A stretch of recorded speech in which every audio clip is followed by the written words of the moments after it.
आप नहीं कुछ दे रहे हैं इसीलिए क्योंकि आप गड़बड़ी कर रहे हैं। आप दीजिए क्वेश्चन बुकलेट, आंसर की जारी कीजिए। अभ्यर्थियों को पता चलना चाहिए कि किस क्वेश्चन का आपने सही आंसर क्या माना है। अभी एसटीटी में 50 से ज्यादा उत्तर गलत था। अगली बार जब परीक्षा हो उससे पहले ये सब व्यवस्था लागू कीजिए, नहीं तो फिर ऐसा ना हो कि परीक्षा से पहले आंदोलन हम लोग को करना पड़ जाए, क्योंकि अब बार बार नहीं सहेंगे जी। फिर परीक्षा होगी, फिर पेपर लीक हो जाएगा, क्या करेंगे हम लोग, क्या करेंगे अभ्यर्थी। कल एक सुसाइड करने जा रहा था लड़का, बताइए कितना मानसिक रूप से वो लोग प्रताड़ित हो रहा है, शारीरिक मानसिक आर्थिक सब रूप से प्रताड़ित हो रहा है, डिप्रेशन में जा रहा है। इन लोगों को कोई चिंता है? इन लोगों का बेटा बेटी सिपाही का एग्जाम नहीं भरा है ना, इन लोगों को क्या चिंता है। और नीतीश कुमार जी से हाथ जोड़कर विनती कर रहे हैं कि जिस तरह आपने बीपीएससी में हम लोगों की बात मानकर सुधार करवाया, उसी तरह सीएसबीसी में करवाइए। अगर वैसा हो जाएगा तो जैसे बीपीएससी की तारीफ करते हैं और आपकी तारीफ कर रहे हैं नीतीश कुमार जी, जो भी भर्ती आयोग हो, चाहे सीएसबीसी हो या दरोगा भर्ती के लिए जो आयोग है बिहार पुलिस अवर सेवा आयोग या बीएसएससी हो, सबके भर्ती आयोग के चेयरमैन को सबसे पहले ईमानदार होना पड़ेगा। नैतिकता के आधार पर उनको पद से इस्तीफा दे देना चाहिए। अगर वो नहीं देते हैं तो सरकार को बर्खास्त करना देना चाहिए इनको, और किसी दूसरे आदमी को जो अच्छे हो, जिनका रिकॉर्ड अच्छा हो, वैसे लोगों को चेयरमैन बनाना चाहिए। क्योंकि इनके रहते मुझे अब संदेह है कि परीक्षा अच्छे से हो पाएगी, इसलिए आपको अब सुधरना पड़ेगा। नहीं चलेगा ये सब चीज़। कितने दिनों तक आप बेवकूफ़ बनाइएगा जी। सीएसबीसी ऑफिस हम गए 2 बार, बोला जाता है आपको लोग को जो करना है कीजिए, कोर्ट भी जाइए, हम ही जीतेंगे। मतलब ये लग रहा है जैसे जज को खरीद लिए हैं। ऑफिस के बाहर रहता है स्टाफ, वो बोलते हैं कि नहीं है। आप लोग कैसे आ गए अंदर, कैसे आगे अंदर? ये कौन सी बात हुई? कैसे आगे भाई? पैर से चल के आए हैं। लोकतांत्रिक राज्य है, लोकतांत्रिक देश है, हम अपने आयोग के चेयरमैन से मिलने नहीं जा सकते ऑफिस? ये कौन सी बात हो गई? कुमार क्या क्रिमिनल है? मेरा सारा रिकॉर्ड सरकार के पास है। तो जो चोर होगा उसको दिलीप कुमार से नजर मिलाने में डर लगेगा। जो ईमानदार होगा ना, वो स्वागत करेंगे और साथ मिलके सामने मिलके बात करेंगे, हमारी बातों को सुनेंगे। लेकिन जो चोर होगा वो मिलेगा ही नहीं। नमस्कार, आप देख रहे हैं द बिहार टॉप। मैं हूं आदेशपुरी। बिहार में जो पुलिस की बहाली थी परसों, उसके लिए एग्ज़ाम हुआ 2 पालियों में। 7 और 15 अक्टूबर को और 4 पालियों का एग्ज़ाम होना था, लेकिन पेपर लीक होने के कारण जो है वो 1 अक्टूबर के दोनों पाली के परीक्षा को रद्द कर दिया गया और पूरे परीक्षा को स्थगित कर दिया गया।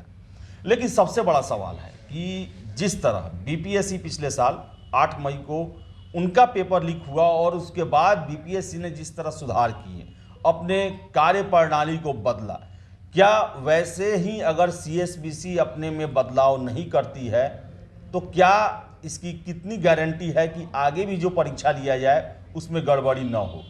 छात्र नेता हैं दिलीप, आज प्रेस कॉन्फ्रेंस किए हैं और सबसे बड़ी मांग इनकी रही है कि सिपाही भर्ती बोर्ड जो है यानी सीएसबीसी, उनके अध्यक्ष महोदय को पद से हटा देना चाहिए। सरकार से ये मांग की है। इन्हीं से बात करते हैं। दिलीप जी, क्या लगता है, सीएसबीसी पेपर लीक हुआ, क्या क्या वैसे काम करने चाहिए जिससे आगे ऐसा घटना ना हो? आपके नज़र में क्या है? देखिए, पेपर लीक कोई नई बात नहीं है, लेकिन ये आखिरी अगर हो जाए, ये अंतिम हो जाए पेपर लीक, तो बड़ी अच्छी बात होगी। जैसे बीपीएससी में पेपर लीक अब इतिहास बन गया, तो हम लोग को भी अच्छा लगता है। बिहार से बाहर के अभ्यर्थी भी आते हैं तो तारीफ करते हैं, हम लोग भी तारीफ करते हैं बीपीएससी की भी और नीतीश कुमार जी की भी।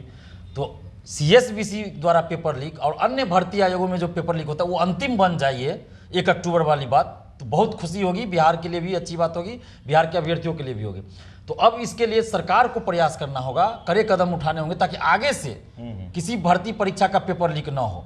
और इसके लिए पारदर्शिता लानी होगी, व्यवस्था को चुस्त दुरुस्त करना होगा, ईमानदारी दिखानी होगी। सबसे ज़्यादा जरूरी है जो भी भर्ती आयोग हो, चाहे सीएसबीसी हो या दरोगा भर्ती के लिए जो आयोग है बिहार पुलिस अवर सेवा आयोग या बीएसएससी हो, सबके भर्ती आयोग के चेयरमैन को सबसे पहले ईमानदार होना पड़ेगा। और यहाँ पे सीएसबीसी के चेयरमैन जो है उन्होंने अपने कर्तव्य का निर्वहन सही से नहीं किया, इसलिए कोई नैतिक आधार अब नहीं बनता है कि वो अपने पद पे बने रहे। नैतिकता के आधार पे उनको पद से इस्तीफा दे देना चाहिए। अगर वो नहीं देते हैं तो सरकार को बर्खास्त करना देना चाहिए इनको, और किसी दूसरे आदमी को जो अच्छे हो, जिनका रिकॉर्ड अच्छा हो, वैसे लोगों को चेयरमैन बनाना चाहिए। क्योंकि इनके रहते मुझे अब संदेह है कि परीक्षा अच्छे से हो पाएगी।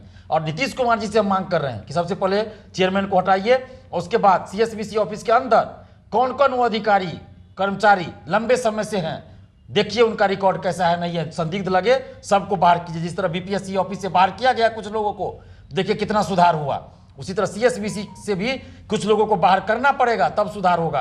क्योंकि बहुत सारी ऐसी बातें आती है कि सीएसबीसी ऑफिस के अंदर के लोग भी पैरवी पैगाम करते हैं, ओएमआर सीट रंगवाते हैं, ऐसी बातें अभ्यर्थियों द्वारा कही जाती है पिछली वैकेंसी में। तो कौन कौन है वो लोग, जांच होना चाहिए इस बात की। जब तक नहीं होगा, अभी सीएसबीसी की संलिप्तता है या नहीं, इसकी भी जांच होनी चाहिए। और हम धन्यवाद देते हैं आर्थिक अपराध इकाई की टीम को और खासकर नैयर हसनैन खान सर और सुशील कुमार सर को कि ये लोग जब से आए हैं आर्थिक अपराध इकाई टीम बहुत अच्छे से काम कर रही है। और पहले हम लोग को भरोसा नहीं होता था आर्थिक अपराध इकाई टीम पर, लेकिन पिछले एक डेढ़ साल से जो हम देख रहे हैं तो बहुत अच्छा लग रहा है। कुछ भी अगर इन्फॉर्मेशन देना होता है, अगर हम लोग देते हैं, अभ्यर्थियों द्वारा दिया जाता है, तुरंत उस पर कार्रवाई होता है। दिलीप जी, एक बात है कि आखिर क्वेश्चन पेपर देना हुआ, आंसर की देना हुआ, फिर से प्राप्तांक बताना हुआ, कट ऑफ बताना हुआ, ये सब बातें जो हैं ये आप हमेशा मांग उठाते रहते हैं। और इन आयोगों के द्वारा, खासकर 3 आयोग, सिपाही भर्ती, दरोगा भर्ती और कर्मचारी भर्ती BSSC, इनके द्वारा ये काम नहीं किया जाता है और यही सबसे पहले शक पैदा करता है। तो आखिर ये क्यों नहीं दिया जाता है और इसके दिए बगैर क्या आपको लगता है कि सच में पारदर्शी व्यवस्था हो सकती है? बिल्कुल नहीं हो सकती है। ये तो मनोनयन जैसी बात हो गई कि आप PDF कुछ रोल नंबर का जारी कर दिए, रिजल्ट में कुछ पता ही नहीं कैसे रिजल्ट आया, नहीं आया, किसको कितना मार्क्स आया। इसलिए हम ये मांग कर रहे हैं नीतीश कुमार जी से कि अगली बार जब परीक्षा आप लीजिए, 2 महीना में लीजिए, 2.5 महीना, 3 महीना, जब लीजिए, सबसे पहले आप व्यवस्था को चुस्त दुरुस्त कीजिए। और जो व्यवस्था BPSC ने अपनाया परीक्षा के लिए वो व्यवस्था अपनाई जानी चाहिए। गृह जिला में सेंटर नहीं दिया जाए, गृह जिला के अगल बगल में सेंटर दिया जाए, CCTV कैमरे से निगरानी हो, उसके बाद बायोमेट्रिक लिया जाए, मेटल डिटेक्टर से चेक किया जाए। और कोई भी अगर ड्यूटी में आवे, चाहे वो पानी पहुंचाने आवे, जैमर लगाने आवे या कोई भी ड्यूटी में हो, मोबाइल फोन लेके अंदर नहीं आना चाहिए। ये चीज़ भी ध्यान रखा जाए। और क्वेश्चन कहाँ से छपाई होती है, कैसे आता है, इन सब पे निगरानी रखनी होगी। क्योंकि पेपर जो लीक हुआ है ये सेंटर से लीक के बात नहीं आ रहा है, ये तो 2 घंटा 2.5 घंटा पहले से आंसर तैयार है। पिछले साल आपने BPSC में एक मांग किया था कि स्मार्ट लॉक लगाया जाए और बाद में आयोग के द्वारा यह स्पष्ट भी किया गया कि हाँ वो ऐसा व्यवस्था किया गया है, जो स्ट्रांग रूम होता है, ये सब जो होता है। क्या ऐसा ही मांग आप इसमें भी? मैं उसी पे आ रहा था। ये तो परीक्षा कंडक्ट करवाने की बात है, परीक्षा सेंटर की बात है कि वहाँ क्या होना चाहिए। इसके बाद OMR सीट जब आप ले जाते हैं परीक्षा केंद्र के बाद ले जाते हैं, जहाँ भी ले जाइएगा, स्टोर जो आपका रूम होगा, तो वहाँ CCTV कैमरे से उसकी निगरानी हो कि अंदर कोई रात में या कहीं आके तो OMR सीट छेड़छाड़ नहीं कर रहा है। और जो रूम लॉक किया जाए या हॉल में जहाँ भी आप रखिए, स्मार्ट लॉक लगाया जाए कि कोई भी आदमी ऐसे नहीं खोल पाए। अगर कोई खोलेगा भी उसे स्मार्ट लॉक को तो पता चलना चाहिए, जैसे BPSC ने व्यवस्था किया वैसी व्यवस्था की जाए, ताकि OMR सीट में ज़्यादा छेड़छाड़ होता है CSBC और दरोगा बहाली में। ये तो पेपर लीक तो अलग चीज़ हो गया, लेकिन असली खेला तो अंदर से होता है, OMR सीट से होता है, जो लंबे समय से चला रहा है CSBC और BPSSC दरोगा बहाली के लिए, जो बिहार पुलिस सब से आयोग उसमें, तो उस पर भी रोक लगना चाहिए और पेपर लीक पर तो लगना ही चाहिए। इसके लिए ये सब व्यवस्था हो। और जब परीक्षा समाप्त हो रही है तो परीक्षा समाप्ति बाद OMR सीट की कार्बन कॉपी और क्वेश्चन बुकलेट परीक्षार्थियों को मिलना चाहिए। क्यों नहीं दीजिएगा आप? BPSC OMR सीट ऑनलाइन जारी करती है, मेंस की कॉपी ऑनलाइन जारी करती है, CSBC क्यों नहीं करेगी? ऑनलाइन जारी कर दीजिए, नहीं तो परीक्षा समाप्ति बाद दीजिए। B.Ed एंट्रेंस बिहार में होता है, OMR सीट का कार्बन कॉपी दिया जाता है, क्यों नहीं आप दीजिएगा? UPSC में क्वेश्चन दिया जाता है, BPSC में क्वेश्चन दिया जाता है, CSBC क्यों नहीं क्वेश्चन देगी? क्वेश्चन मिलना चाहिए, उसके बाद आंसर की जारी होना चाहिए। कहा जाता है कि क्वेश्चन देने से, ये तो ऑफिशियल बयान नहीं है, लेकिन जो जानकार हैं उनका कहना रहता है कि बड़ा मुकदमेबाजी होता है, छात्र जो है किसी मुद्दे को लेकर, प्रश्न को लेकर कोर्ट में चले जाते हैं, इसलिए क्वेश्चन पेपर नहीं दिया जाता है या नहीं दिया जाता। लेकिन OMR कार्बन कॉपी तो देना चाहिए ना। क्वेश्चन देने से कोर्ट का मामला कहाँ आ जाएगा? ये तो BPSC में हुआ है और 68वीं परीक्षा हुई, अभी 69वीं हुई है, कहाँ क्वेश्चन देने से कोर्ट में लोग चले गए? आप गलत कीजिएगा तब ना कोई कोर्ट जाएगा। जैसे BPSC में पहले गलत आंसर दिया गया तो कोर्ट गए लोग, आंदोलन भी हम किए, लेकिन अब लगातार भी होता था, लगातार आंदोलन होता है। लेकिन अब सुधार किया उन्होंने कि फाइनल आंसर की रिजल्ट से पहले दे दिया जाता है। अब जो हम लोग मांग कर रहे थे वो पूरा हो गया, तो अब तो कोई आपत्ति नहीं रहता। कहाँ कोई कोर्ट अब जा रहे हैं? जो 69th हुआ है अभी, उसमें कितने अच्छे से एग्जाम हुआ। इससे पहले आप देखिए 68वीं में कहाँ कोई कोर्ट गया? 69th में भी आंसर किया जाएगा, उस पर आपत्ति मांगा जाएगा, फिर रिजल्ट से पहले फाइनल आंसर किया जाएगा, तो कोई कोर्ट जाने वाली बात ही नहीं होगी। आप नहीं कुछ दे रहे हैं इसीलिए क्योंकि आप गड़बड़ी कर रहे हैं। आप दीजिए क्वेश्चन बुकलेट, आंसर की जारी कीजिए, अभ्यर्थियों को पता चलना चाहिए कि किस क्वेश्चन का आपने सही आंसर क्या माना है। अभी STT में 50 से ज़्यादा उत्तर गलत था, जबकि आंसर की जारी किया तब 50 से उत्तर ज़्यादा गलत था। जहां आंसर जारी नहीं किया जा रहा वहां क्या पता चलेगा क्या हो रहा है नहीं हो रहा? तो आंसर की आप जारी कीजिए। जब रिजल्ट प्रकाशित हो, कटअप सभी का मार्क्स जारी हो, अभ्यर्थियों के जानने का हक है कि उनको कितना मार्क्स आया, चाहे वो फेल करे या पास करे, उनको जानने का हक है कितना मार्क्स आया। ये सब चीज़ करना होगा। और जब और एक बात और, फिजिकल टेस्ट जब होता है उसमें भी आप अभ्यर्थियों को उसी समय फिजिकल टेस्ट के तुरंत बाद लिखित रूप में उनका मार्क्स दीजिए।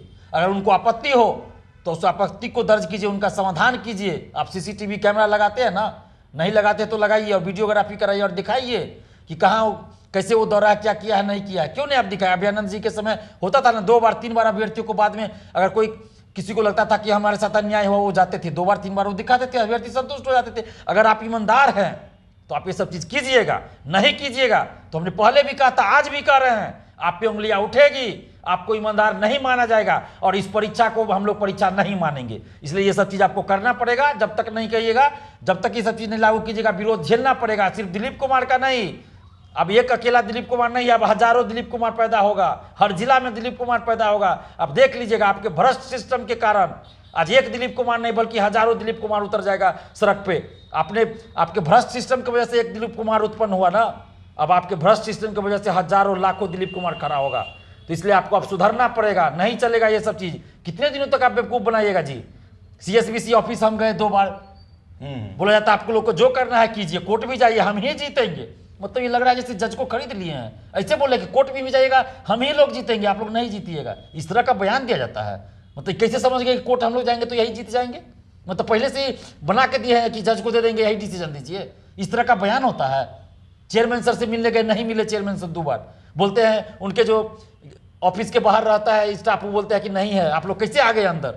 कैसे आ गए अंदर? ये कौन सी बात हुई? कैसे आ गए भाई? पैर से चल के आए हैं। लोकतांत्रिक राज्य है, लोकतांत्रिक देश है, हम अपने आयोग के चेयरमैन से मिलने नहीं जा सकते ऑफिस? ये कौन सी बात हो गई? तो ये लोग अगर ईमानदार रहते तो इस तरह की बात नहीं होती। CSBC ऑफिस में गए तो सब लोग ऐसे देख रहे जैसे लग रहा है कि क्या हो गया ऑफिस में। चोर का मन लौकता है ज्यादा, हम लोग की इधर कहावत है मिथिला में कि चोर का मन जो है ज्यादा लौकता है। तो ये लोग का मन इतना क्यों लौक रहा है भाई? कोई गड़बड़ी तो है CSBC के अंदर। जैसे पहले BPSC में होता था, जो BPSC पहले APSC हुआ करता था, तो जब हम लोग जाते थे तो पहले ही सब, जब जितना स्टाफ है इसे लौक जाता था, लगता क्या हो गया, दूसरे ग्रह से कोई प्राणी आ गया, ऐसे लगता था। अब जाते तो कहाँ कोई लौकता है भाई? अब तो कितना बार BPSC ऑफिस हम जा रहे हैं, कोई नहीं लौकता है, आराम से सबसे बातचीत होता है। तो क्या हम जाके BPSC ऑफिस में क्या कर दिए? कुछ तो नहीं किए गड़बड़। कोई तो किसी को कोई ऐसा थोड़े कि अभद्र व्यवहार कर दिए, किसी को गाली दे दिए, किसी को थप्पड़ मार दिए, ऐसा तो नहीं किए किसी के साथ। अब तो CCTV कैमरा सब जगह लगा हुआ। दिलीप कुमार क्या क्रिमिनल है? मेरा सारा रिकॉर्ड सरकार के पास है। तो जो चोर होगा उसको दिलीप कुमार से नजर मिलाने में डर लगेगा। जो ईमानदार होगा ना, वो स्वागत करेंगे और साथ मिलके, सामने मिलके बात करेंगे, हमारी बातों को सुनेंगे। लेकिन जो चोर होगा वो मिलेगा ही नहीं, मिलेगा ही नहीं, और बार बार अलग अलग बात करेंगे। और जो ईमानदार होगा वो मिलेंगे। इसलिए अभी भी कह रहे हैं कि सुधरिए आप लोग। बिहार के युवा जाग चुके हैं, हम लोगों को आंदोलन के लिए मजबूर मत कीजिए। अगली बार जब परीक्षा उससे पहले ये सब व्यवस्था लागू कीजिए, नहीं तो फिर ऐसा ना हो कि परीक्षा से पहले आंदोलन हम लोग को करना पड़ जाए। क्योंकि अब बार बार नहीं सहेंगे जी, फिर परीक्षा होगी, फिर पेपर लीक हो जाएगा, क्या करेंगे हम लोग? क्या करेंगे अभ्यर्थी? कल एक सुसाइड करने जा रहा था लड़का, बताइए कितना मानसिक रूप से वो लोग प्रताड़ित हो रहा है, शारीरिक, मानसिक, आर्थिक सब रूप से प्रताड़ित हो रहा है, डिप्रेशन में जा रहा है। इन लोगों को कोई चिंता है? इन लोगों का बेटा बेटी सिपाही का एग्जाम नहीं भरा है ना, तो इन लोगों को क्या चिंता है? लेकिन अब करना पड़ेगा, नहीं कीजिएगा हट जाइए पद से। और नीतीश कुमार जी से हाथ जोड़कर विनती कर रहे हैं कि जिस तरह आपने BPSC में हम लोगों की बात मानकर सुधार करवाया, उसी तरह CSBC में करवाइए। अगर वैसा हो जाएगा तो जैसे BPSC की तारीफ करते हैं और आपकी तारीफ कर रहे हैं नीतीश कुमार जी, वैसे CSBC की भी तारीफ करेंगे और आपकी भी तारीफ करेंगे। लेकिन नहीं कीजिएगा तो आपको विरोध हमारा झेलना पड़ेगा, बिहार के लाखों युवाओं का विरोध झेलना पड़ेगा। और इतनी बड़ी बहाली निकाल कर भी आपको उसका श्रेय नहीं मिल पाएगा। हम लोग खुशी मनाते हैं, आपकी तारीफ करते हैं कि आपने इतिहास में सबसे बड़ी बहाली सिपाही पद के लिए निकाला है, लेकिन उसका श्रेय आपको मिलना चाहिए। तो इसके लिए आप पहले ईमानदारी से बहाली करवाइए। आप नहीं बेईमानी कर रहे हैं, लेकिन आपके अधिकारी बेईमानी कर रहे हैं, आपके अधिकारी बेईमानी कर रहे हैं, उन पर कार्रवाई कीजिए।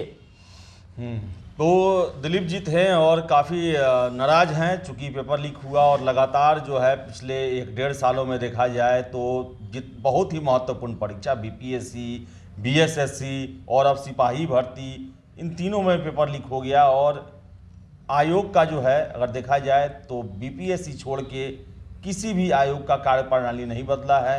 और जब तक कार्यप्रणाली नहीं बदलेगा, आंतरिक सुधार नहीं किए जाएंगे, छात्रों की मांगों को पर ध्यान नहीं दिया जाएगा, उनके पारदर्शिता को लेकर, लोकतांत्रिक व्यवस्था को लेकर कार्य नहीं किया जाएगा, तब तक ऐसी स्थिति बनते रहेगी और किसी न किसी बहाने परीक्षा पर उंगली उठते रहेगी।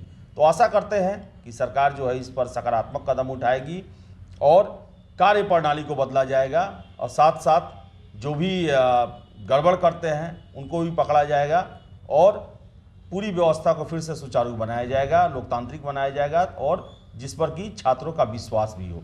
तो फिलहाल इस वीडियो में इतना ही। बहुत बहुत धन्यवाद।